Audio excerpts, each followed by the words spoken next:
നമസ്കാരം. വാഴഗ്രാമിലേക്ക് വീണ്ടും സ്വാഗതം.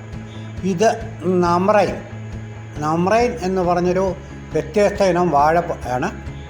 ഇതെനിക്ക് കിട്ടിയത് national research centre for banana തിരുച്ചിറപ്പള്ളിയിൽ നിന്നാണ്. നല്ല മധുരമുള്ള പഴമാണ് നമ്രൈൻ്റെ. സാധാരണ ഇത് കണ്ടാൽ നമ്മുടെ നാടൻ പൂജാ കദളിയെ പോലെ ഇരിക്കും. വേണമെങ്കിൽ പൂജാ കദളിയുടെ ഡ്യൂപ്ലിക്കേറ്റ് എന്നും പറയാം. ഇതുപോലെ തന്നെ എങ്ങാമ്പി എന്നൊരു വാഴപ്പഴമുണ്ട്. അതും പൂജാ കദളിയെ പോലെയാണ് ഇരിക്കുന്നത്. അത് ആഫ്രിക്കയിൽ നിന്ന് വന്നതാണ്.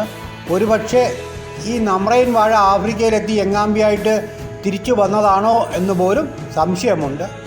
ഒരു 8 അടി മുതൽ 10 അടി വരെ പൊക്കം വയ്ക്കുന്ന ഈ വാഴ സാധാരണ 8 മാസം മുതൽ 10 മാസം വരെ സമയമെടുത്ത് കുലയ്ക്കുകയും 90 മുതൽ 100 ദിവസം വരെ സമയമെടുത്ത് മൂപ്പെത്തുകയും ചെയ്യുന്നതാണ്. വാഴപ്പഴം വളരെ ജ്യൂസിയാണ്. നമുക്ക് മറ്റൊരു വാഴ വിശേഷമായിട്ട് വീണ്ടും കാണാം.